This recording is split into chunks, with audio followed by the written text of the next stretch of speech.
어머, 그거 한정판 명품이야. 내가 어떡해. 빛나는 목걸이, 쏟아지는 의심의 시선들. 설마 훔친 거니? 세미가 빌려줬어, 대기실에서. 하지만 세미는 차갑게 손사래를 친다. 난 모르는 일이야. 거봐, 얘 원래 이런 애였잖아. 친구들이 몰려든다. 도둑이라는 낙인. 가을의 눈가가 붉어지고 억울함이 목을 조입니다. 호텔 망신시키지 말고 지금 당장 반납해. 잘못을 인정하면 도둑질은 눈 감아 줄게. 사방에서 쏟아지는 비난, 갇힌 듯한 공기와 분위기가 험악해지고 있었습니다. 바로 그때 재아가 가을 앞으로 성큼 나섰습니다. 재아는 조용했지만 단호한 목소리로 말했어요. 멈추세요. 안녕하세요, 여러분. 오늘은 비 오는 날 시작된 두 사람의 따뜻한 이야기를 들려드리려 합니다. 기억을 잃은 청년과 포장마차를 운영하는 젊은 여성이 우연히 만나 서로의 상처를 어루만지며 진실을 찾아가는 여정입니다. 누명과 편견 속에서도 서로를 지켜주는 두 사람의 모습을 통해 진정한 용기와 믿음이 무엇인지 느껴보시길 바랍니다. 이야기가 마음에 드셨다면 구독과 좋아요 부탁드립니다. 여러분의 작은 응원이 더 좋은 이야기를 만드는 큰 힘이 됩니다. 그럼 지금부터 시작하겠습니다. 종로 골목에 비가 내립니다. 가랑비가 아니라 제법 굵은 빗방울이 아스팔트를 두드리는 소리가 골목 전체를 적시고 있었어요. 붉은 비닐 천막 아래 26살 한가을은 김이 모락모락 피어오르는 어묵 국물을 나무 젓가락으로 천천히 저으며 하루를 열고 있었습니다. 작은 라디오에서는 90년대 발라드가 흘러나오고 있었죠. 가을은 이 시간이 좋았어요. 아직 손님이 드물고 빗소리와 라디오 음악만이 포장마차를 채우는 이른 저녁 시간이었습니다. 가을은 국자로 국물을 떠서 간을 보았어요. 조금 더 간장을 넣을까 망설이다가 그냥 두기로 했습니다. 손님들은 저마다 입맛이 다르니까요. 김이 오르는 국물 냄새가 코끝을 간지리자 가을은 작게 미소 지었어요. 이 포장마차는 어머니가 남기신 유일한 유산이었습니다. 화려하지도 거창하지도 않지만 가을에게는 세상에서 가장 소중한 공간이었죠. 그때였어요. 후줄근한 점퍼를 입은 청년 하나가 포장마차 앞을 서성이기 시작했습니다. 27쯤 되어 보이는 그 청년은 비에 흠뻑 젖어 있었어요. 머리카락에서 빗물이 뚝뚝 떨어지고 있었고 낡은 점퍼는 어딘가 찢어진 듯 보였습니다. 하지만 청년의 눈빛만큼은 이상하리만치 맑았어요. 탁하거나 흐린 것이 아니라 마치 갓 태어난 아이처럼 순수한 눈빛이었습니다. 다만 어딘가 끊긴 듯한 느낌이 들었어요. 길을 잃은 사람처럼 자신이 어디서 왔는지, 어디로 가야 하는지 모르는 사람의 눈빛이었죠. 청년은 한참을 머뭇거리다가 작은 목소리로 말했습니다. 배 고파요. 목소리는 떨리고 있었어요. 부끄러움인지 추위인지 아니면 배고픔 때문인지 알 수 없었지만 청년의 목소리에는 간절함이 묻어 있었습니다. 가을은 청년을 보자마자 알 수 있었어요. 이 사람은 돈이 없구나. 그리고 정말로 배가 고프구나. 가을은 단 1초도 망설이지 않고 꼬챙이에 꽂힌 어묵 하나를 꺼내 청년에게 내밀었습니다. 뜨거워요. 천천히 드세요. 가을의 목소리는 부드러웠어요. 청년은 어묵을 받아들고 잠시 가을을 바라보았습니다. 그 눈빛에는 감사함과 미안함이 동시에 담겨 있었죠. 청년은 조심스럽게 어묵을 한 입 베어 물었어요. 뜨거운 김이 입안을 데웠지만 청년은 아랑곳하지 않고 천천히 씹어 삼켰습니다. 가을은 그 모습을 보며 국물 한 컵을 더 따라 건넸어요. 이것도 드세요. 몸 좀 녹이시고요. 청년은 고개를 숙여 인사했습니다. 말없이 하지만 진심으로요. 가을은 청년이 어묵을 다 먹을 때까지 기다렸다가 조심스럽게 물었어요. 혹시 집은 어디세요? 비도 오는데 이렇게 돌아다니시면 안 되죠.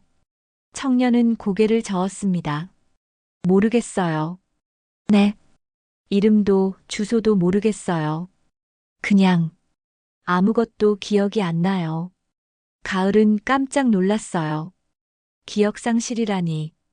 드라마에서나 보던 일이 눈앞에서 벌어지고 있었습니다. 청년의 표정은 진지했어요. 거짓말을 하는 것 같지 않았죠. 가을은 난처해졌습니다. 이 사람을 어떻게 도와야 할까요? 경찰서에 데려가야 하나? 아니면 병원에 데려가야 하나? 가을이 고민에 빠져 있을 때였어요. 가을은 잠시 좌판 아래로 몸을 숙여 작은 지갑을 꺼내려고 했습니다. 병원비라도 좀 보태주려고요. 그런데 바로 그 순간 검은 후드를 뒤집어 쓴 사람이 번개처럼 달려들어 가을의 지갑을 낚아채 달아났어요. 내 지갑. 가을은 소리쳤지만 도둑은 이미 골목 안쪽으로 사라지고 있었습니다. 가을은 급히 일어나려 했지만 좌판을 넘어가기도 전에 청년이 먼저 움직였어요. 청년은 마치 스프링처럼 튀어나가 도둑을 쫓기 시작했습니다. 청년의 움직임은 놀라울 정도로 빨랐어요. 빗속을 가르며 달리는 모습은 마치 훈련받은 사람처럼 정확하고 민첩했습니다. 골목 모퉁이를 돌 때였어요. 청년은 정확한 타이밍에 발을 걸어 도둑을 넘어뜨렸습니다. 도둑은 바닥에 나뒹굴었고 지갑은 청년의 손에 들어왔죠. 청년은 지갑을 꼭 쥐고 다시 포장마차 쪽으로 달려왔어요. 몸이 먼저 길을 아는 사람처럼 마치 본능적으로 움직인 것처럼 모든 동작이 자연스러웠습니다. 가을은 헉헉대며 뒤늦게 골목으로 달려왔어요. 청년이 지갑을 들고 서 있는 모습을 보자 가을은 순간 오해했습니다. 청년이 도둑과 한패가 아닐까? 청년을 잡으며 소리쳤어요. 어떻게 그럴 수 있죠? 제가 그런 거 아니에요. 전 단지. 청년은 당황한 표정으로 변명하려 했지만 말이 제대로 나오지 않았어요. 청년을 끌고 포장마차로 돌아가는 바로 그때 옆 노점에서 떡볶이를 팔던 춘식 아저씨가 말했습니다. 가을아, 이 친구 아니었으면 못 찾았어. 내가 다 봤다고. 이 친구가 도둑 잡은 거야. 춘식 아저씨의 증언에 가을은 비로소 오해를 풀었어요. 가을은 청년에게 고개를 숙여 사과했습니다. 내가 오해할 뻔했어요. 정말 미안하고 정말 고마워요. 청년은 머쓱하게 웃으며 지갑을 가을에게 건넸어요. 가을은 지갑을 받아들고 한참을 청년을 바라보았습니다. 이 사람은 대체 누구일까요? 기억을 잃었다고 했지만 몸은 분명히 무언가를 기억하고 있었어요. 혹시 여기서 좀 쉬어 가실래요? 일도 도와주시면 어묵 더 드릴게요. 가을의 제안에 청년은 조심스럽게 고개를 끄덕였습니다. 그렇게 청년은 가을의 포장마차에서 일을 돕기 시작했어요. 놀라운 건 청년이 일을 정말 잘한다는 거였습니다. 국물간 맞추는 것부터 손님 응대까지 마치 오래 해온 일처럼 자연스러웠죠. 물론 가을 몰래 어묵을 하나씩 집어먹는 모습도 보였지만요. 일은 잘하네요. 덕분에 매출도 올라가고 있어요. 가을이 말하자 청년은 머쓱하게 웃었습니다. 그리고 조심스럽게 물었어요. 저 이름 하나만 지어주실래요? 기억이 안 나니까 불편해서요. 가을은 잠시 생각했어요. 무슨 이름이 좋을까요? 빗소리가 여전히 천막을 두드리고 있었습니다. 가을은 문득 떠오른 이름을 말했어요. 비 오는 날 만났으니까. 윤재하. 어때요? 윤재하. 좋네요. 청년은 아니, 이제는 윤재하는 그 이름을 몇 번 되뇌며 미소 지었습니다. 마치 자신의 진짜 이름을 되찾은 것처럼요. 바로 그때였어요. 가을의 휴대전화가 요란하게 울렸습니다. 화면에는 발신자 이름이 떴어요. 박세미. 가을의 표정이 순식간에 굳어졌습니다. 전화를 받자 세미의 목소리가 들려왔어요. 가을아, 너 남자친구 있니? 남자친구 데리고 내 생일 파티 꼭 와. 안 오면 그때 학교 영상 올릴 거야. 가을은 아무 말도 하지 못했어요. 전화가 끊기자 가을의 손이 떨렸습니다. 박세미. 학창 시절 내내 가을의 가슴을 짓눌러온 이름이었죠. 지금도 단체 대화방에서 몰래 조롱하는 사람. 파티에 가면 분명 또 무언가를 꾸밀 게 분명했어요. 재아가 조용히 물었습니다. 무슨 일이에요? 가을은 솔직하게 털어놓았어요. 세미가 어떤 사람인지, 학창 시절 어떤 일이 있었는지, 지금도 어떻게 괴롭히는지요. 재아는 가을의 이야기를 끝까지 들었습니다. 그리고 조용히 하지만 단호하게 말했어요. 그럼 같이 가요. 오늘부터 난 당신 편이에요. 대한호텔 앞에 도착했을 때 가을은 멈칫했습니다. 높이 솟은 건물, 반짝이는 유리창, 그리고 입구를 지키는 도어맨의 모습까지. 모든 것이 가을이 살아온 세계와는 너무나 달랐어요. 가을은 자신도 모르게 옷매무새를 다듬었습니다. 낡은 코트지만 최대한 단정하게 입으려 애썼죠. 손끝이 떨렸어요. 왜 세미는 이런 곳에서 파티를 여는 걸까요? 가을을 초대한 이유가 정말 화해 때문일까요? 재아가 가을의 손을 잡았습니다. 따뜻하고 단단한 손이었어요. 괜찮아요. 제가 옆에 있잖아요. 재아의 목소리는 차분했습니다. 가을은 그 목소리에서 묘한 안정감을 느꼈어요. 둘은 손을 맞잡고 호텔 로비로 들어갔습니다. 로비에 들어서는 순간 가을은 숨이 멎을 것 같았어요. 천장에 매달린 거대한 샹들리에가 수천 개의 크리스털로 빛을 뿌리고 있었습니다. 황동으로 만들어진 난간은 금빛으로 빛나고 있었고 발밑에 두툼한 카펫은 발걸음 소리를 완전히 삼켜버렸죠. 이곳은 마치 다른 세상 같았어요. 가을이 매일 서 있던 종로 골목의 포장마차와는 너무나 대조적인 공간이었습니다. 가을은 긴장한 채 재아를 따라 로비를 걸었어요. 그런데 이상했습니다. 재아의 걸음걸이가 묘하게 자연스러웠어요. 마치 이곳을 여러 번 와본 사람처럼, 아니, 이곳에 익숙한 사람처럼 걷고 있었습니다. 재아의 시선은 자꾸만 특정한 곳을 향했어요. 로비 벽에 걸린 큰 시계, 컨시어지 데스크, 복도 모퉁이. 재아는 그곳들을 보며 무언가를 떠올리려는 듯 눈을 가늘게 떴습니다. 혹시 여기 와본 적 있어요? 가을이 조심스럽게 묻자 재아는 고개를 저었어요. 모르겠어요. 그런데 자꾸 눈이 가요. 왜 그런지는 모르겠지만요. 재아의 목소리에는 혼란이 묻어 있었습니다. 기억은 나지 않지만 몸이 기억하는 것 같은 이상한 느낌이었죠. 재아는 복도 천장 구석에 설치된 작은 카메라를 발견했어요. 본능적으로 위치를 파악하고 있었습니다. 왜 그러는지는 재아 자신도 알 수 없었지만요. 바로 그때였어요. 로비 저편에서 웃음소리가 들려왔습니다. 화려한 드레스를 입은 여자들이 무리지어 걸어오고 있었어요. 그 중심에는 박세미가 있었습니다. 세미는 여전히 예뻤어요. 학창 시절보다 더 세련되고 화려해진 모습이었죠. 세미의 옆에는 친구들이 따라붙어 있었고 모두들 값비싼 옷과 액세서리로 치장하고 있었습니다. 세미가 가을을 발견하고는 과장되게 놀란 표정을 지었어요. 어머, 가을이. 정말 왔네? 아직도 노점해? 세미의 목소리는 겉으로는 반가운 척했지만 속내는 달랐어요. 친구들이 킥킥거리며 웃기 시작했습니다. 세미는 가을의 옷차림을 위아래로 훑어보더니 재아에게 시선을 돌렸어요. 남자친구는 뭐 하는 사람이라 세섭이 이래. 혹시 같이 노점하는 거 아냐? 주변 친구들의 웃음소리가 커졌습니다. 가을은 얼굴이 화끈거렸어요. 하지만 고개를 숙이지 않았습니다.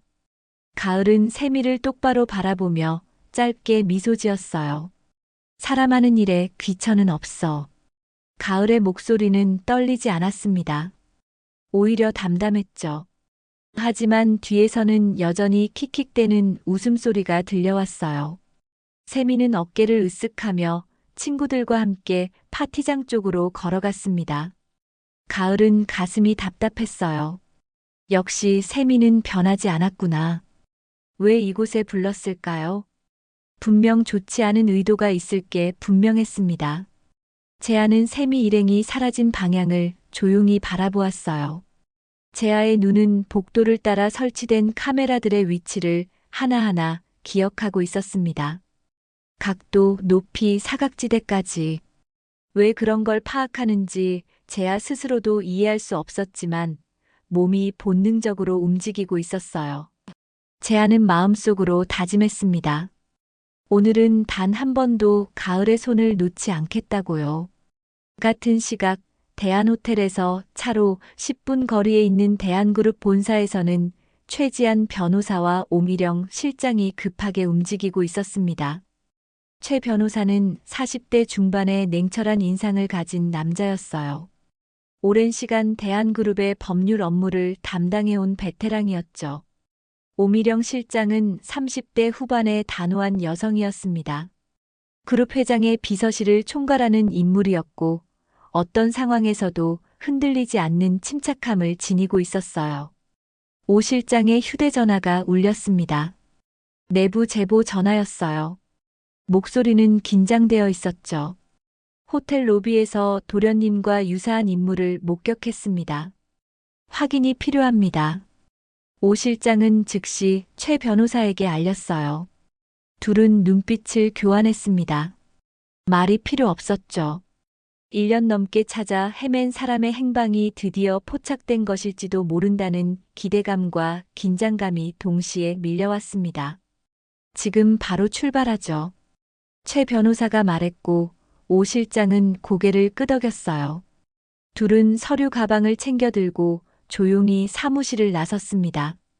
복도를 걸으며 오 실장은 휴대전화로 호텔 보안팀에 연락했어요. 대한호텔 보안팀장님 오미령입니다.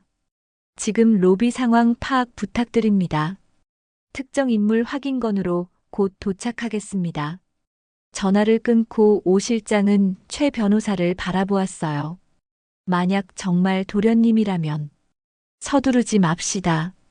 확인부터 해야죠. 최 변호사는 침착했지만 눈빛에는 기대가 담겨 있었어요. 둘은 차에 올라 대한호텔로 향했습니다. 도시의 불빛이 차창을 스쳐 지나갔죠. 오 실장은 창밖을 보며 생각했어요. 1년 전 그날 이후 모든 게 멈춰버린 것 같았습니다. 후계자가 사라지고 그룹 전체가 흔들렸죠. 수많은 사람들이 찾아 헤맸지만 아무런 단서도 없었어요. 그런데 오늘 드디어 실마리가 잡힌 걸까요? 차는 빠르게 호텔로 향했습니다.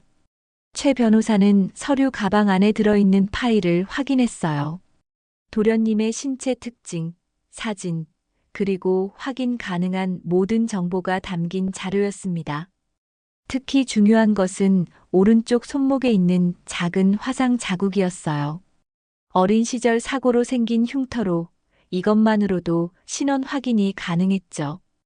호텔이 가까워졌습니다. 오 실장은 긴장한 채 심호흡을 했어요. 최 변호사는 여전히 냉정한 표정을 유지했지만 손가락을 가볍게 두드리는 것으로 보아 긴장하고 있다는 걸 알 수 있었습니다. 도착했습니다. 운전기사가 말했고 둘은 차에서 내렸어요. 대한호텔의 현관이 눈앞에 펼쳐졌습니다. 오 실장과 최 변호사는 조용히 하지만 빠르게 호텔 로비로 들어섰습니다. 그들의 눈은 로비를 빠르게 훑었어요. 그리고 저편에서 한 쌍의 남녀를 발견했습니다. 젊은 남자와 여자가 손을 맞잡고 파티장 쪽으로 걸어가고 있었어요. 남자의 뒷모습이 오 실장의 시선을 사로잡았습니다. 걸음걸이, 어깨선, 키, 모든 것이 기억 속에 그 사람과 닮아 있었어요. 최 변호사도 같은 생각이었는지 오 실장을 바라보았습니다. 둘은 조심스럽게 그 남녀를 따라 움직이기 시작했어요.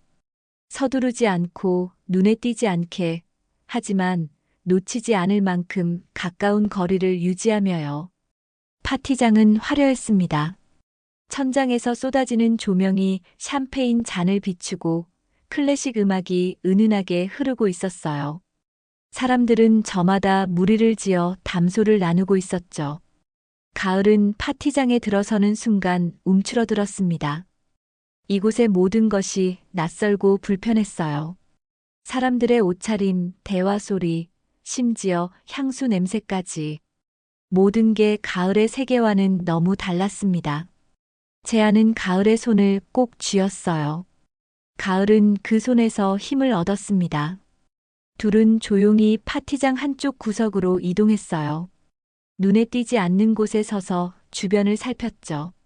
세미는 친구들에 둘러싸여 케이크를 자르고 있었습니다.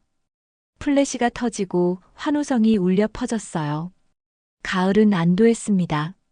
그냥 이렇게 시간을 보내고 돌아가면 되겠구나. 세미도 바빠 보이니 굳이 말을 걸 필요도 없을 것 같았어요.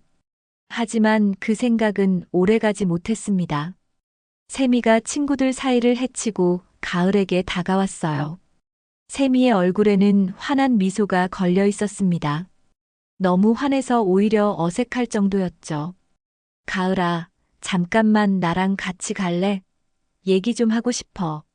세미가 가을의 손목을 잡았습니다. 부드럽지만 거부할 수 없는 힘이 담긴 손길이었어요. 가을은 재아를 돌아보았습니다. 재아는 걱정스러운 눈빛으로 가을을 바라보았지만 가을은 괜찮다는 듯 고개를 끄덕였어요. 세미가 사과하려는 걸지도 모른다는 생각이 들었습니다. 세미는 가을을 이끌고 파티장 옆 작은 복도로 나갔어요. 복도 끝에는 대기실이라고 적힌 문이 있었습니다. 세미는 문을 열고 가을을 안으로 들어가게 했죠. 대기실은 조용했어요. 부드러운 소파와 화장대, 그리고 은은한 조명이 전부였습니다. 세미는 문을 닫고 가을을 마주 보았어요. 세미의 표정이 달라졌습니다. 아까의 환한 미소가 사라지고 묘하게 진지한 얼굴이 되었어요. 가을은 긴장했습니다. 세미가 무슨 말을 할까요? 가을아. 세미가 조용히 말문을 열었어요. 예전에 내가 정말 철없었어.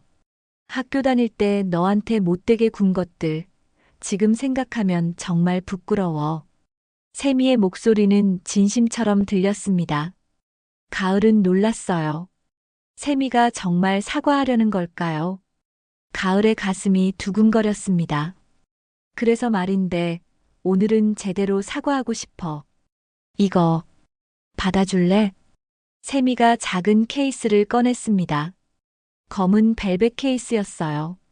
세미가 케이스를 열자 딸깍 소리와 함께 안에서 은빛 목걸이가 모습을 드러냈습니다. 목걸이는 섬세하고 아름다웠어요. 은빛 체인에 작은 펜던트가 달려 있었고, 펜던트는 은은하게 빛나고 있었습니다. 이거 한정판이야. 너한테 주고 싶어서 준비했어. 세미가 목걸이를 들어 올렸어요. 그리고 직접 가을의 목에 걸어주었습니다. 세미의 손길은 조심스러웠어요. 마치 정말로 소중한 친구에게 선물하는 것처럼요. 가을은 가슴이 뭉클했습니다. 세미가 드디어 변한 걸까요? 지난 시간의 상처들이 조금씩 아물어가는 것 같았어요. 목걸이를 걸어준 세미는 물러나 가을을 바라보았습니다. 잘 어울려. 정말 예쁘다. 세미의 칭찬에 가을은 얼굴이 붉어졌어요. 가을은 거울을 보며 목걸이를 만져보았습니다. 목걸이는 차가웠지만 묘하게 따뜻하게 느껴졌죠. 은빛 안쪽을 자세히 보니 미세한 각인이 새겨져 있었어요. 아주 작은 글씨로 개별 주문번호도 찍혀 있었습니다. 정말 한정판인가 봐요. 이렇게 비싼 걸 선물로 준다니. 고마워, 세미야. 나 정말 기뻐. 가을의 목소리가 떨렸습니다. 감동 때문이었죠. 세미는 미소 지으며 가을의 어깨를 토닥였어요. 우리 이제 좋은 친구로 지내자. 예전 일은 다 잊고. 세미의 말에 가을은 고개를 끄덕였습니다. 정말 그럴 수 있을 것 같았어요. 세미가 변했다면 가을도 용서할 수 있을 것 같았습니다. 바로 그때였어요. 대기실 문틈 너머로 작은 속삭임이 들려왔습니다. 지금이야. 목소리는 아주 작았지만 가을의 귀에 또렷이 들렸어요. 가을은 순간 몸이 굳었습니다. 누가 저런 말을 한 걸까요? 가을은 문 쪽을 돌아보았지만 아무도 보이지 않았어요. 세미도 들었는지 살짝 표정이 변했지만 곧 태연한 척했습니다. 가을아, 나가자. 친구들이 기다리고 있을 거야. 세미가 가을의 팔을 잡고 대기실을 나섰어요. 복도는 조용했습니다. 아까 들렸던 속삭임은 환청이었을까요? 가을은 고개를 저었어요. 분명히 들었는데. 하지만 이제 와서 따져 물을 수도 없었습니다. 둘은 다시 파티장으로 돌아왔어요. 파티장은 여전히 시끌벅적했습니다. 재아가 기다리고 있었어요. 재아는 가을을 보자 안도한 표정을 지었습니다. 가을이 무사히 돌아온 것에 안심한 거죠. 괜찮았어요? 재아가 조용히 물었고 가을은 고개를 끄덕였습니다. 응, 세미가 사과하더라. 이것도 선물로 줬어. 가을이 목걸이를 가리키자 재아의 시선이 목걸이로 향했어요. 재아는 목걸이를 보는 순간 묘한 기분이 들었습니다. 저걸 어디서 본 것 같은데. 하지만 기억이 나지 않았어요. 재아는 고개를 저으며 그 느낌을 떨쳐냈습니다. 세미는 친구들에게 돌아가 무언가 속삭였어요. 친구들이 고개를 끄덕이며 가을 쪽을 힐끗 쳐다보았습니다. 가을은 그 시선이 불편했지만 애써 무시했어요. 이제는 괜찮을 거라고 세미가 변했다고 믿고 싶었습니다. 하지만 파티장 한쪽 구석에서는 세미의 남자친구가 휴대전화를 만지작거리고 있었어요. 화면에는 무언가 메시지가 떠 있었지만 멀리서는 보이지 않았습니다. 남자친구는 주변을 둘러본 뒤 친구 한 명에게 휴대전화를 보여주었어요. 친구는 화면을 보고는 씩 웃었습니다. 가을과 재아는 그 모습을 보지 못했어요. 둘은 조용히 파티장 한쪽에 서서 시간을 보내고 있었습니다. 가을은 목걸이를 만지작거리며 생각했어요. 정말 세미가 변한 걸까? 이제 평화롭게 지낼 수 있을까? 가슴 한편에서는 여전히 불안함이 스멀거렸지만 가을은 그 불안을 애써 눌렀습니다. 재아는 가을 옆에서 파티장을 관찰하고 있었어요. 천장의 카메라, 출입문의 위치, 사람들의 동선. 재아의 눈은 본능적으로 모든 것을 기억하고 있었습니다. 왜 그러는지는 알 수 없었지만 몸이 저절로 움직이고 있었어요. 시간이 흘렀습니다. 파티는 절정에 달하고 있었어요. 사람들은 더욱 들뜨고 음악 소리는 더욱 커졌습니다. 가을은 긴장이 조금씩 풀리고 있었어요. 별일 없이 끝날 것 같았습니다. 하지만 폭풍은 곧 몰아칠 예정이었습니다. 파티가 무르익을 무렵이었습니다. 사람들이 삼삼오오 모여 담소를 나누고 있을 때 세미의 친구 한 명이 가을의 목걸이를 발견했어요. 친구는 눈을 크게 뜨며 가을에게 다가왔습니다. 헉, 가을아. 그거 혹시 루미에르 브랜드 아니야? 친구의 목소리가 커지자 주변 사람들이 하나둘 모여들었어요. 가을은 당황했습니다. 루미에르가 뭔지도 몰랐으니까요. 친구는 가을의 목걸이를 자세히 들여다보았어요. 맞다, 이거 한정판이야. 전 세계에 100개밖에 없는 거라고. 하나에 몇 천만 원 하는 건데. 순간 파티장이 조용해졌습니다. 모든 시선이 가을에게 쏠렸어요. 가을은 숨이 막혔습니다.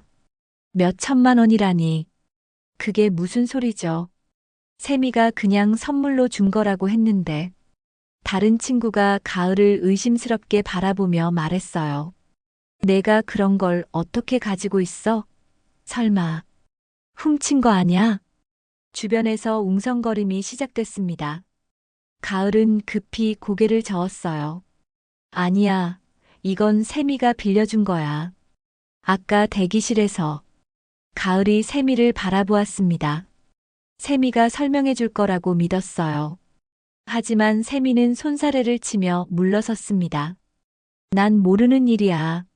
나는 그런 거 준 적 없어. 세미의 목소리는 단호했어요. 가을은 믿을 수 없었습니다. 분명 세미가 직접 걸어줬잖아요. 대기실에서 사과하면서요.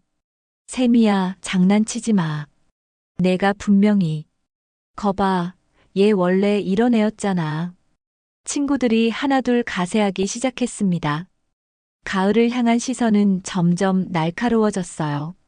누군가는 팔짱을 끼고 비웃었고, 누군가는 고개를 저으며 혀를 찼습니다.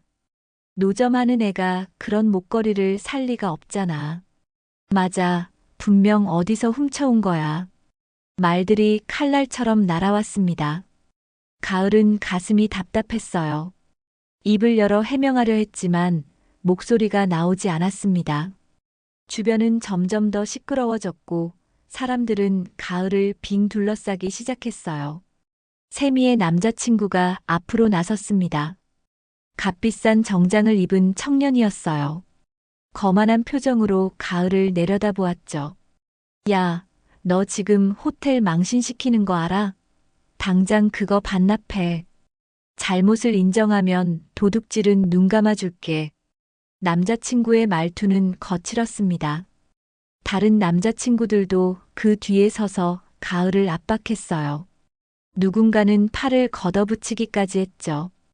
분위기가 험악해지고 있었습니다. 바로 그때 재아가 가을 앞으로 성큼 나섰습니다.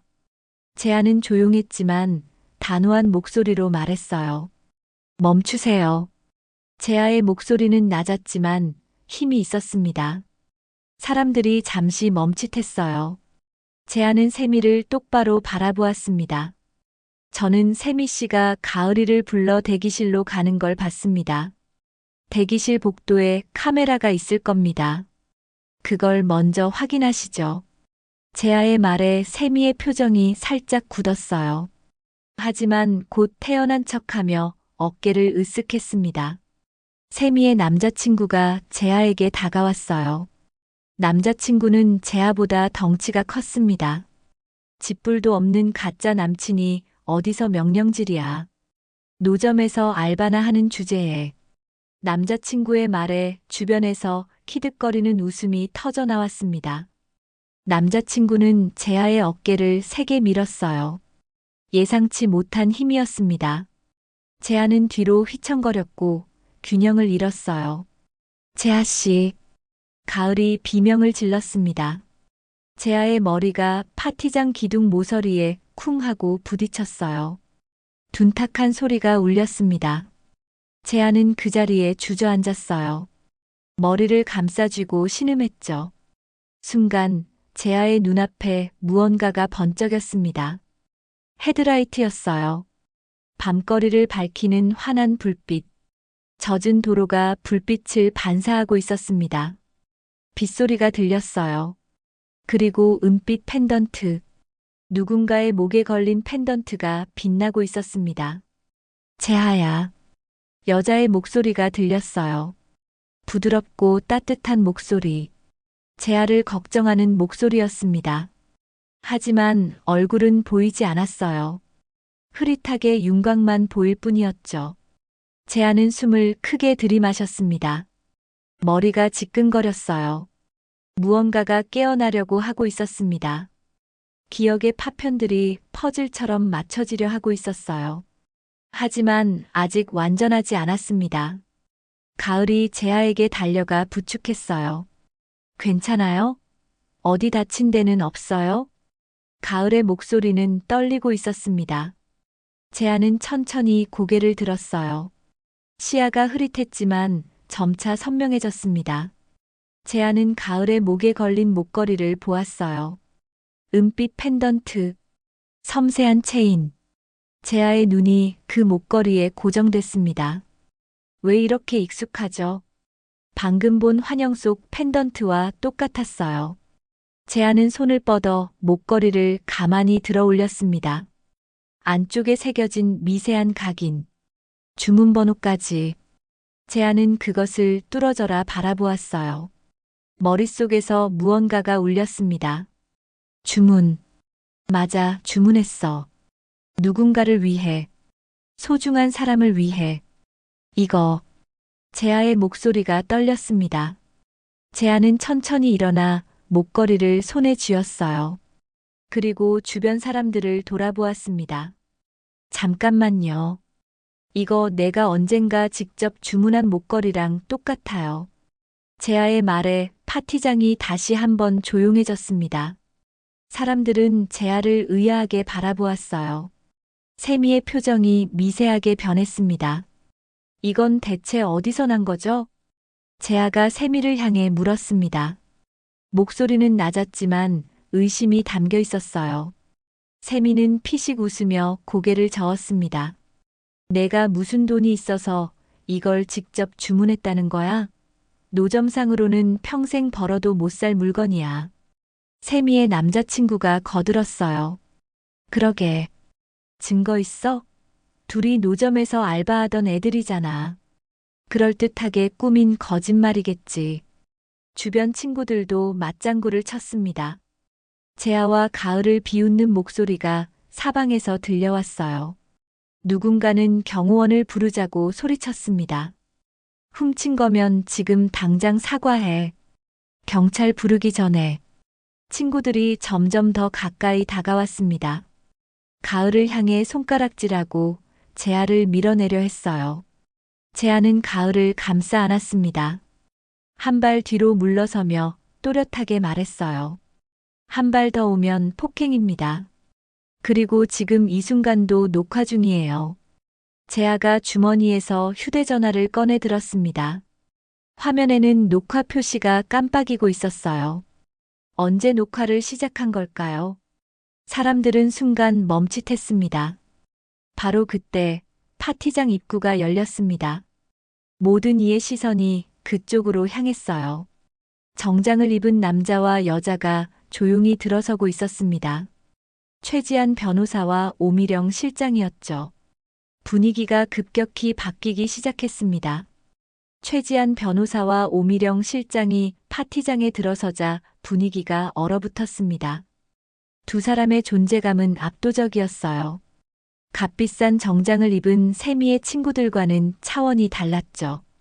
오미령 실장은 차분하지만 날카로운 눈빛으로 파티장을 후쳤습니다.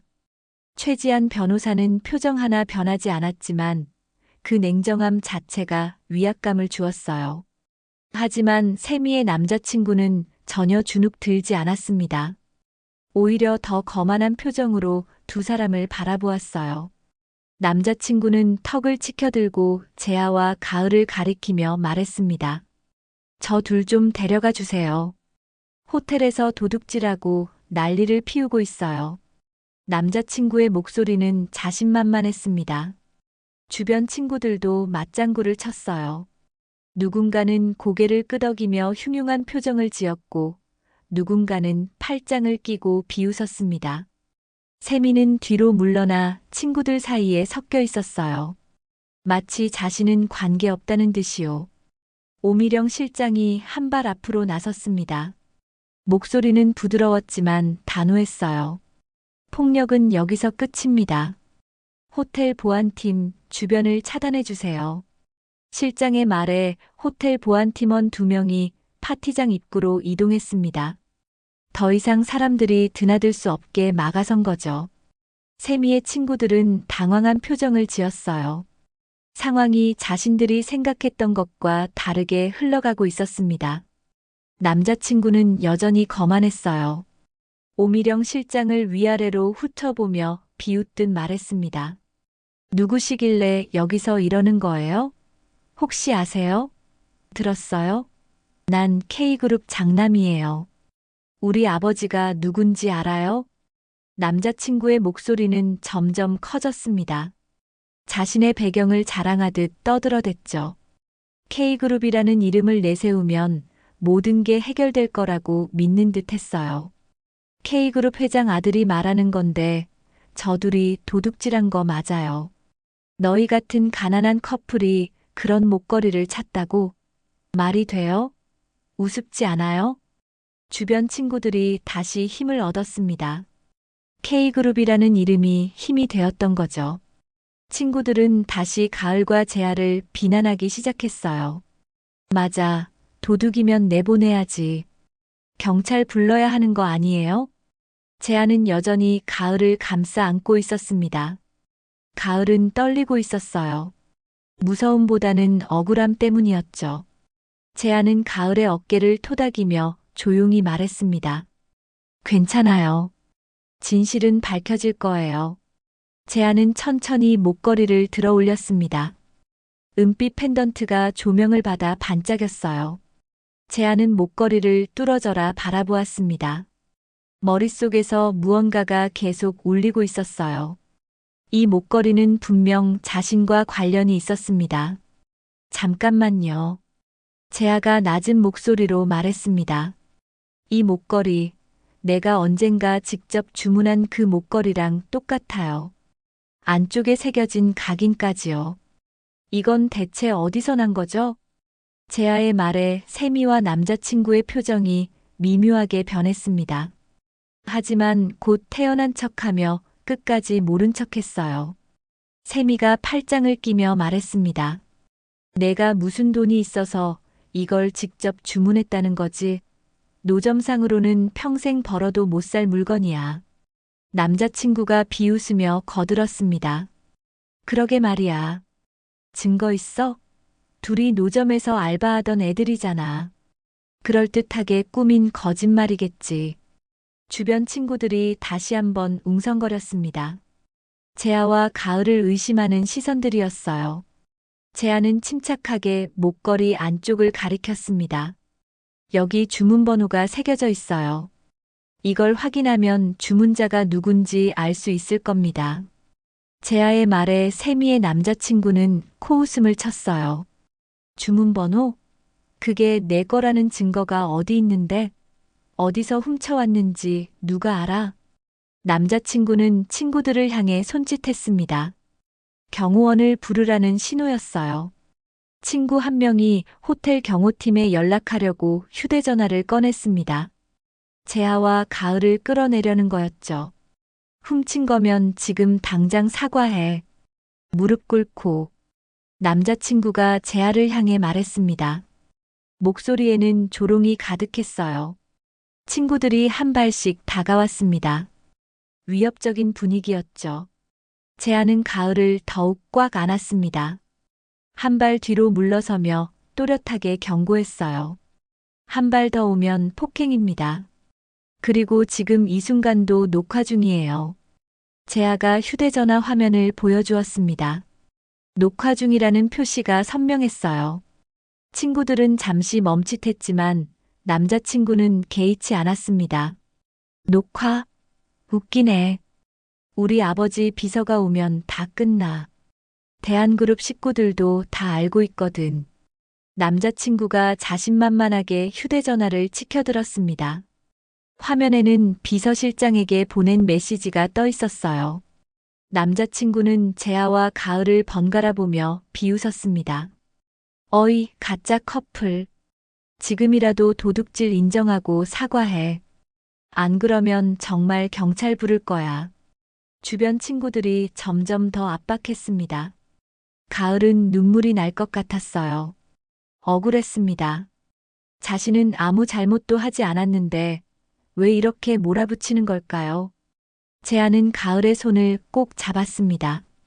떨지 말라는 무언의 메시지였어요.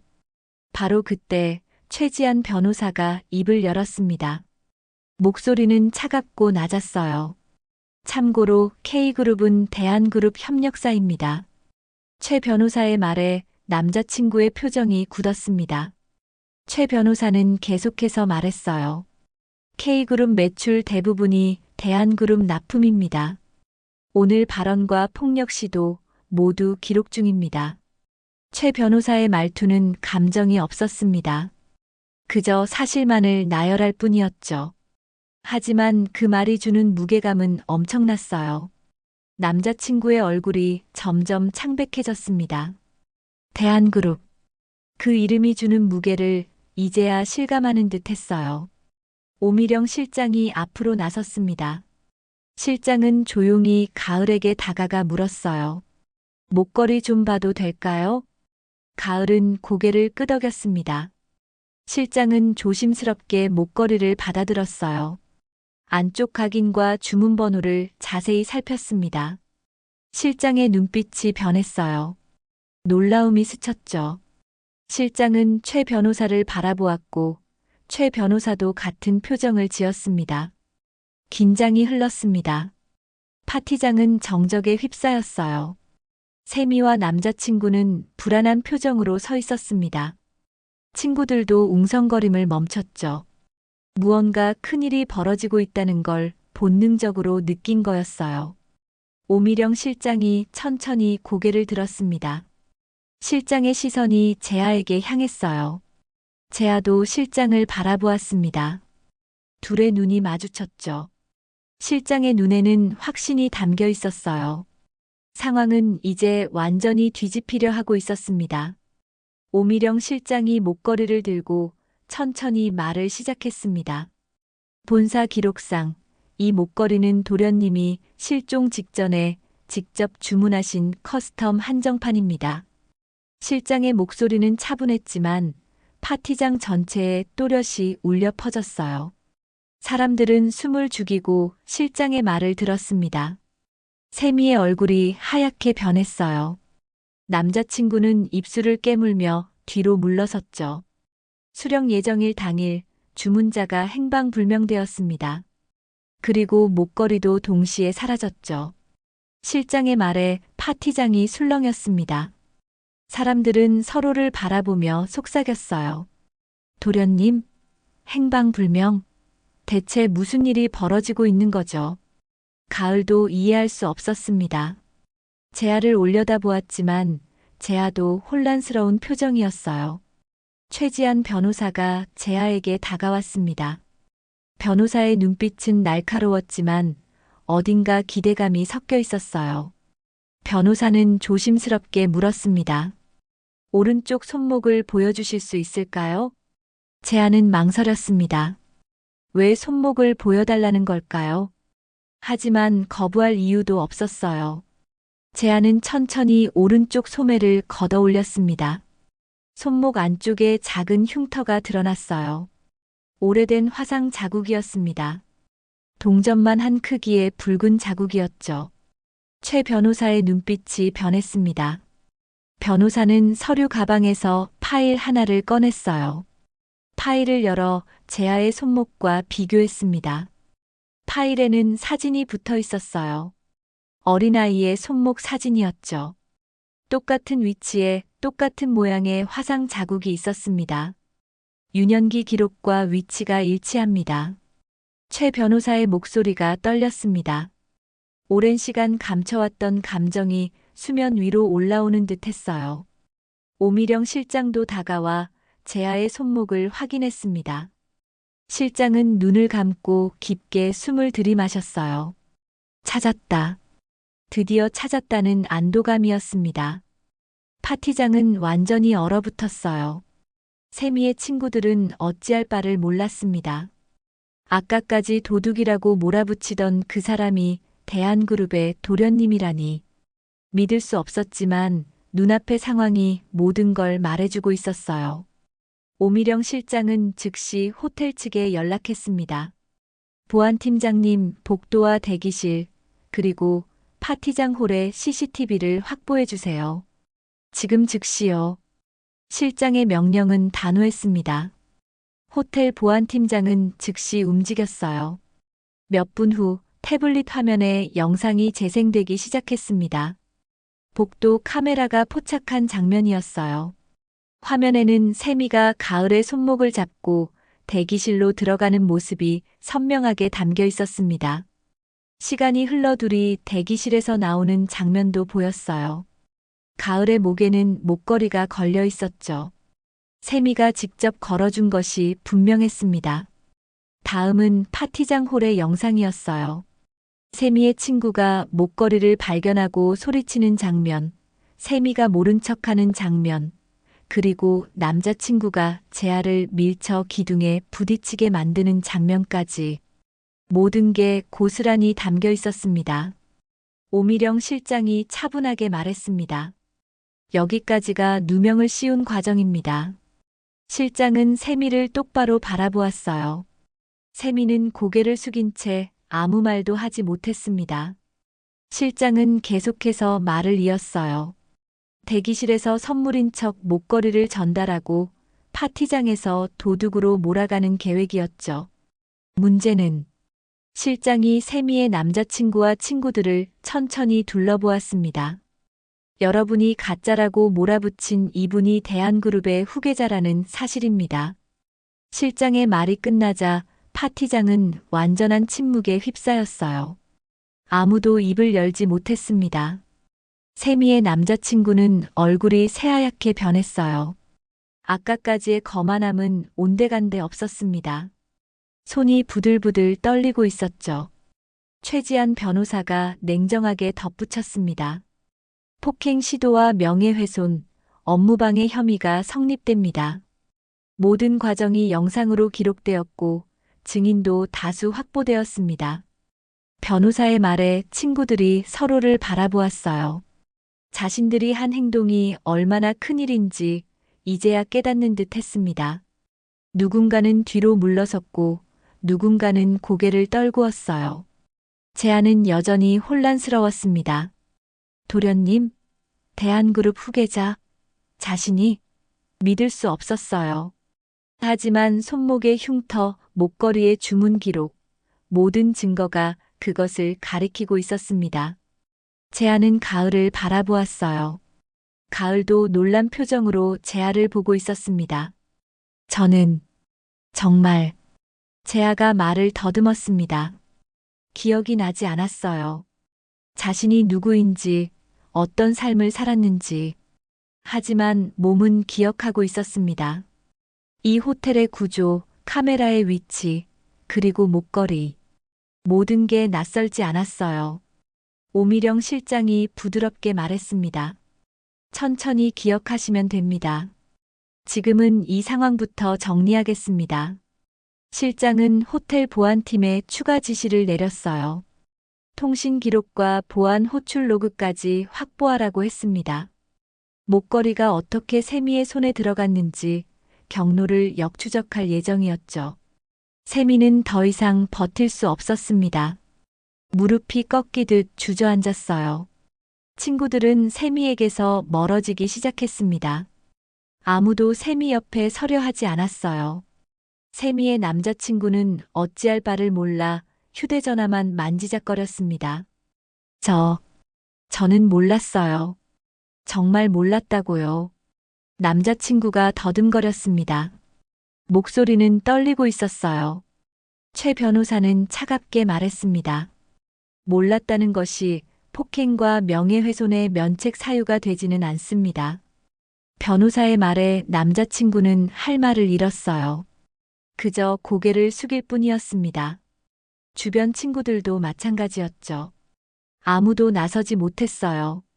최지한 변호사는 호텔 보안팀장에게 말했습니다. 출입 기록도 확보해 주세요. 오늘 파티에 참석한 모든 인원의 명단이 필요합니다. 보안팀장은 고개를 끄덕이고 즉시 움직였어요. 오미령 실장은 세미를 바라보며 조용히 물었습니다. 목걸이는 어디서 구했습니까? 세미는 대답하지 못했습니다. 입술만 파르르 떨릴 뿐이었어요.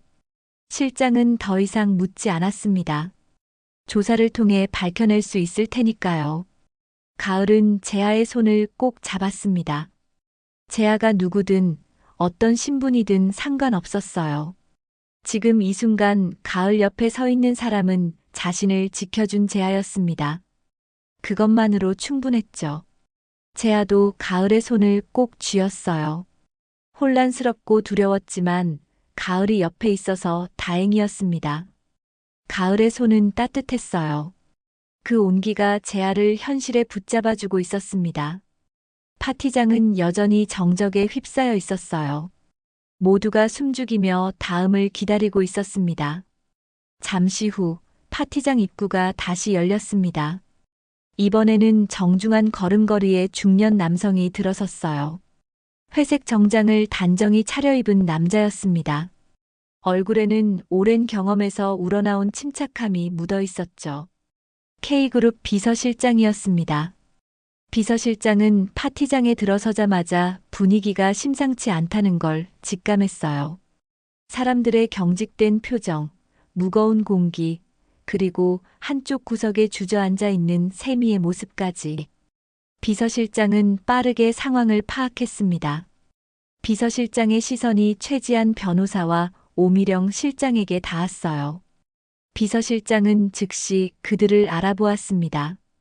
대한그룹의 핵심 인물들이었죠. 비서실장은 당황하지 않고 정중하게 다가가 허리를 깊이 숙였습니다. 먼 길 오시느라 수고하셨습니다. 비서실장의 목소리는 공손했어요. 최 변호사와 오 실장은 가볍게 고개를 끄덕였습니다.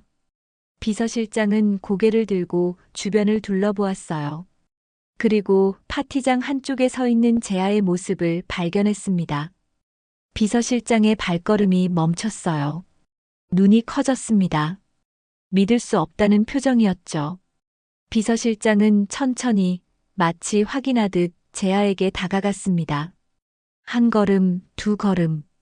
재하와의 거리가 가까워질수록 비서실장의 표정은 더욱 확신에 차갔어요. 비서실장은 재하 앞에 멈춰 섰습니다. 그리고 깊게, 아주 깊게 허리를 숙였어요. 목소리는 떨리고 있었습니다. 도련님, 오랜만입니다. 그 말이 파티장 전체에 울려 퍼졌어요. 도련님, 그 한마디가 모든 걸 뒤집어 놓았습니다. 홀은 완전히 얼어붙었어요. 세미의 남자친구는 얼굴이 하얗게 질렸습니다. 입이 벌어진 채 재하를 바라보았죠. 친구들도 마찬가지였어요. 모두가 믿을 수 없다는 표정으로 서 있었습니다. 세미의 남자친구가 떨리는 목소리로 중얼거렸어요. 저 사람이 대한그룹 후계자라고. 말끝이 흐려졌습니다. 현실을 받아들이기 힘들었던 거죠. 아까까지 자신이 노점 알바라고 비웃던 사람이 자신의 아버지 회사가 납품하는 대한그룹의 도련님이라니. 남자친구는 다리에 힘이 풀려 그 자리에 주저앉을 뻔했어요. 비서실장은 고개를 들어 재하를 바라보았습니다. 눈가가 붉어져 있었어요. 1년 넘게 찾아 헤맸던 사람을 드디어 만난 감격이었습니다. 비서실장은 목소리를 가다듬고 말했어요. 도련님을 이렇게 다시 뵙게 되어 영광입니다. 그동안 정말 많이 찾았습니다. 재하는 여전히 혼란스러웠습니다. 비서실장을 본 적이 있는 것 같기도 하고 처음 보는 것 같기도 했어요. 하지만 비서실장의 진심 어린 눈빛만큼은 느낄 수 있었습니다. 재하는 조심스럽게 물었어요. 저를 아시나요? 물론입니다, 도련님. 제가 어릴 적부터 배워왔습니다. 비서실장의 대답에 재하는 고개를 숙였어요. 기억이 나지 않았습니다. 미안하고 답답했죠. 비서실장은 재하의 마음을 읽은 듯 부드럽게 말했습니다. 천천히 기억하시면 됩니다. 중요한 건 도련님이 무사하시다는 것입니다. 비서실장은 돌아서서 세미의 남자친구를 바라보았어요. 표정이 싸늘하게 변했습니다. 아까의 따뜻함은 온데간데 없었죠. 비서실장은 낮고 단호한 목소리로 말했습니다. 방금까지의 모욕과 폭력 시도에 대해 깊이 사과드립니다. 비서실장이 세미의 남자친구와 친구들을 향해 고개를 숙였어요. 하지만 그것은 형식적인 사과가 아니었습니다. K그룹을 대표한 공식적인 사과였죠. 비서실장은 고개를 들고 최지한 변호사를 바라보았습니다. K그룹은 오늘 일로 발생한 모든 책임을 인정하고 후속 절차에 성실히 협조하겠습니다. 비서실장의 말은 명확했어요. 변명이나 핑계가 없었습니다. 최 변호사는 고개를 끄덕였어요. K그룹의 성에 있는 조치를 기대하겠습니다. 우선 누명과 폭력 선동에 관해 관련자들의 출석 협조를 요청합니다. 최 변호사의 말에 비서실장은 즉시 동의했습니다. 물론입니다. 필요한 모든 협조를 아끼지 않겠습니다. 오미령 실장이 차분하게 말을 이었어요. 목걸이 경로는 현재 역추적 중입니다. 대기실 영상, 보안 호출 로그, 통신 기록까지 이미 확보했습니다. 실장의 말에 세미는 더욱 움츠러들었어요. 더 이상 숨길 곳이 없었습니다. 세미의 남자친구는 입술을 떨며 중얼거렸습니다. 그럴 리가. 난 회장 아들인데. 남자친구의 목소리는 힘이 없었어요. 아까의 거만함은 완전히 사라졌습니다. 비서실장이 남자친구를 차갑게 바라보았어요. 여기선 신분이 아니라 예의가 먼저입니다. 지금 당장 사과하십시오. 비서실장의 목소리는 낮았지만 강했어요. 명령이었습니다. 남자친구는 떨리는 다리로 일어나 재하와 가을에게 다가갔어요. 고개를 깊이 숙였습니다. 죄송합니다. 제가 정말 잘못했습니다. 목소리는 간신히 나왔어요. 진심인지 형식인지 알 수 없었지만 적어도 사과는 했습니다. 다른 친구들도 하나둘 고개를 숙이기 시작했어요. 재하를 밀친 사람, 도둑이라고 소리친 사람, 경호원을 부르려 한 사람, 모두가 잘못을 인정하고 사과했습니다. 세미는 여전히 구석에 주저앉아 있었어요. 얼굴은 눈물로 얼룩져 있었습니다. 화장이 번진 얼굴은 초라해 보였죠. 세미는 떨리는 목소리로 말했습니다. 미안해. 정말 미안해. 하지만 그 사과가 누구를 향한 것인지 명확하지 않았어요. 가을을 향한 것인지 아니면 상황 자체에 대한 것인지. 가을은 세미를 바라보았습니다. 복잡한 감정이 들었어요. 분노, 실망, 그리고 묘한 연민까지. 재하는 가을의 손을 꼭 쥐었습니다. 가을을 바라보며 조용히 물었어요. 괜찮아요? 가을은 고개를 끄덕였습니다. 이제 괜찮았어요. 누명은 벗겨졌고 진실은 밝혀졌습니다. 가을은 재하를 보며 작게 미소 지었어요. 고마워요. 당신이 옆에 있어서. 재하도 미소로 답했습니다. 말은 필요 없었어요. 둘은 서로의 눈빛만으로 충분히 이해하고 있었습니다. 최지한 변호사가 호텔 보안팀에게 마지막 지시를 내렸어요. 오늘 관련된 모든 자료를 본사로 전송해 주십시오. 법적 절차는 저희가 진행하겠습니다. 보안팀장은 고개를 끄덕이며 즉시 준비에 들어갔습니다. 오미령 실장은 재하에게 다가와 부드럽게 말했어요. 도련님, 이제 집으로 가시죠. 회장님께서 기다리고 계십니다. 재하는 잠시 망설였습니다. 집이라는 단어가 낯설었어요. 하지만 가을을 보자 마음이 정해졌습니다. 재하는 가을의 손을 놓지 않았어요. 가을이도 같이 가요. 제가 기억을 되찾을 수 있었던 건 이 사람 덕분입니다. 재하의 말에 오 실장은 미소 지었습니다. 물론입니다. 함께 가시죠. 비서실장은 세미의 남자친구에게 마지막으로 말했어요. 회사로 돌아가 회장님께 보고하십시오. 그리고 앞으로의 처신을 조심하시기 바랍니다. 비서실장의 경고에 남자친구는 고개를 숙인 채 대답했습니다. 알겠습니다. 파티장을 떠나는 사람들의 발걸음은 무거웠어요. 축제 같던 분위기는 온데간데 없었습니다. 세미는 친구들의 부축을 받으며 겨우 일어섰어요. 아무도 세미를 위로하지 않았습니다. 모두가 자신을 지키기 바빴으니까요. 재아와 가을은 손을 맞잡고 파티장을 나섰습니다. 최 변호사와 오 실장이 앞장섰어요. 호텔 로비를 지나 밖으로 나가자 시원한 밤바람이 불어왔습니다. 가을은 깊게 숨을 들이마셨어요. 긴 악몽이 끝난 기분이었습니다. 재아는 하늘을 올려다보았어요. 별이 빛나고 있었습니다. 마음이 조금씩 차분해졌죠. 혼란스럽지만 이제 답을 찾아갈 수 있을 것 같았습니다. 며칠이 지났습니다. 호텔에서 시작된 일은 하나씩 정리되어 갔어요. 최지한 변호사와 오미령 실장의 철저한 조사 끝에 모든 진실이 밝혀졌습니다. 세미는 대기실 유인, 선물인 척 목걸이를 전달한 후 누명을 씌운 혐의로 조사를 받게 되었어요. 명예훼손과 업무방해까지 더해졌습니다. 세미의 계획은 치밀했어요.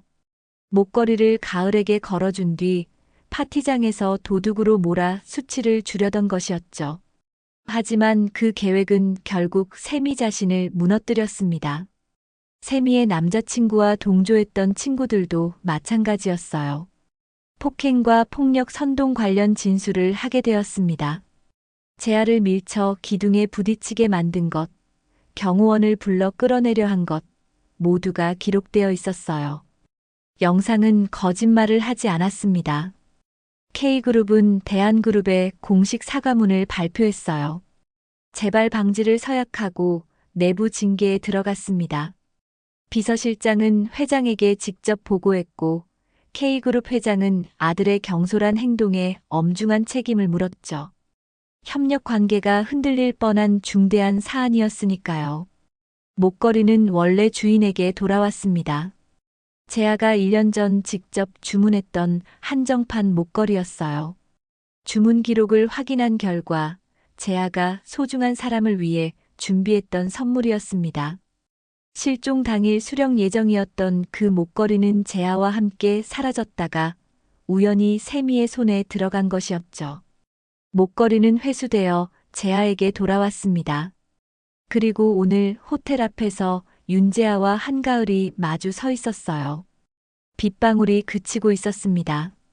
하늘은 여전히 회색빛이었지만 구름 사이로 햇살이 비치기 시작했어요. 재아는 가을을 바라보았습니다. 며칠 사이 많은 것이 밝혀졌지만 가장 중요한 건 가을이 옆에 있다는 사실이었어요. 그날 당신이 보살펴줬죠. 재아의 목소리는 차분했습니다. 종로 골목 포장마차에서 처음 만났던 그날을 떠올렸어요. 배가 고프다고 말했을 때 망설임 없이 어묵을 건네주던 가을의 모습이 생생했습니다. 이름도 기억도 없던 자신을 받아준 사람이었죠. 그래서 내가 나로 돌아올 수가 있었어요. 재아의 말에 가을은 고개를 저었습니다. 눈가가 촉촉해졌어요. 아니에요. 당신이 파티장에서 날 보살펴줬죠. 가을의 목소리도 떨렸습니다. 누명을 쓰고 사람들에게 둘러싸였을 때 재아가 자신을 감싸 안고 지켜준 순간이 떠올랐어요.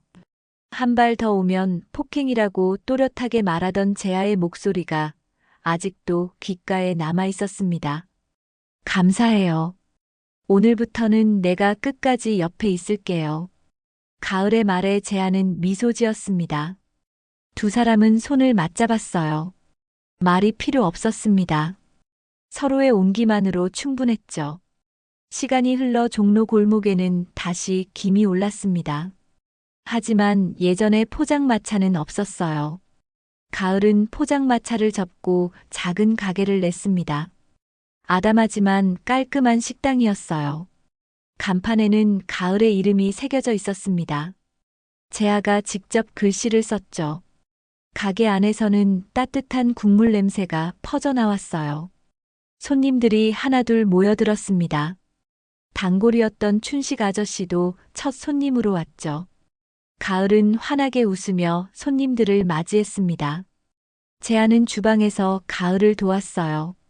기억은 천천히 돌아오고 있었지만 가을과 함께하는 이 시간만큼은 선명했습니다. 저녁이 되자 가을은 가게 문을 닫고 작은 의자에 앉았어요.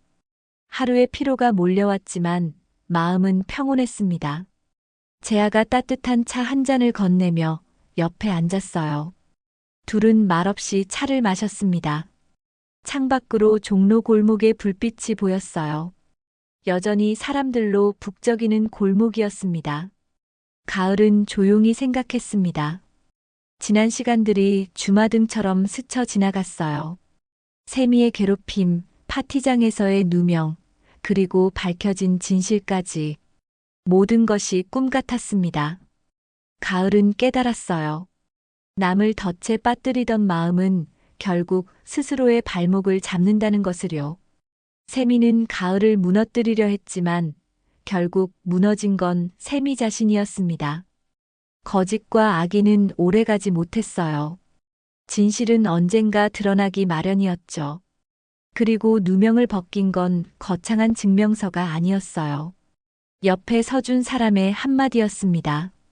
재아가 파티장에서 가을을 감싸며 했던 말들, 최 변호사와 오 실장이 도착해 사실을 밝혀준 것, K그룹 비서실장이 진실을 인정한 것.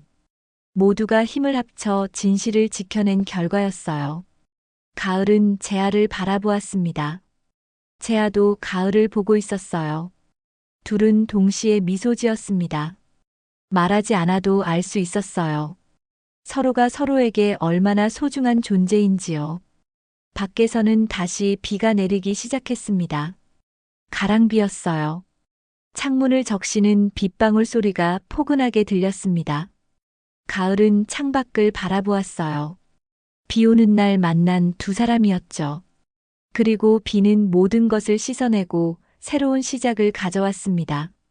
재아는 가을의 손을 잡았어요. 가을도 재아의 손을 꼭 쥐었습니다.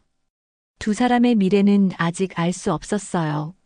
재아의 기억이 완전히 돌아올지, 대한그룹으로 돌아갈지, 아니면 이곳에서 가을과 함께 가게를 운영할지. 하지만 중요한 건 지금 이 순간이었습니다. 서로 옆에 있다는 것, 그것만으로 충분했어요. 가을은 마음속으로 조용히 다짐했습니다. 앞으로 어떤 일이 생기든 재아 옆에서 함께 헤쳐나가겠다고요. 재아도 같은 마음이었어요. 가을이 있었기에 자신을 되찾을 수 있었고, 앞으로도 가을과 함께 걸어가고 싶었습니다. 종로 골목의 밤은 깊어갔어요. 가게 안의 불빛은 따뜻했고, 빗소리는 잔잔했습니다. 두 사람은 손을 맞잡은 채 창밖을 바라보았어요. 내일은 또 새로운 하루가 시작될 것입니다. 손님들이 찾아올 것이고, 국물이 끓을 것이고, 일상이 이어질 것이었죠. 가을은 작게 미소 지었습니다. 행복했어요. 거창한 것이 아니었습니다. 그저 소중한 사람과 함께 평범한 일상을 살아가는 것. 그것만으로 충분히 행복했어요. 재아도 미소로 답했습니다. 두 사람의 미소는 따뜻했고 진심이었습니다. 비는 계속 내렸어요. 하지만 두 사람은 두렵지 않았습니다. 함께라면 어떤 비바람도 견딜 수 있을 테니까요. 손을 맞잡고 서로를 믿으며 한 걸음씩 나아가면 되는 것이었습니다. 종로 골목의 작은 가게에서 두 사람의 새로운 이야기가 시작되고 있었습니다. 여기까지가 오늘의 이야기였습니다. 남을 해치려던 마음은 결국 자신을 해치게 되고, 누군가를 진심으로 지켜주는 마음은 기적을 만들어낸다는 것을 이 이야기는 보여주었습니다. 가을과 재아처럼 우리 모두의 삶에도 어려운 순간이 찾아올 수 있습니다. 하지만 곁에 진심으로 손 내밀어주는 사람이 있다면 그 어떤 어둠도 견딜 수 있다는 것을 기억하시길 바랍니다. 오늘도 함께 해주셔서 감사합니다. 다음 이야기에서 또 뵙겠습니다. 건강하시고 행복한 하루 보내세요.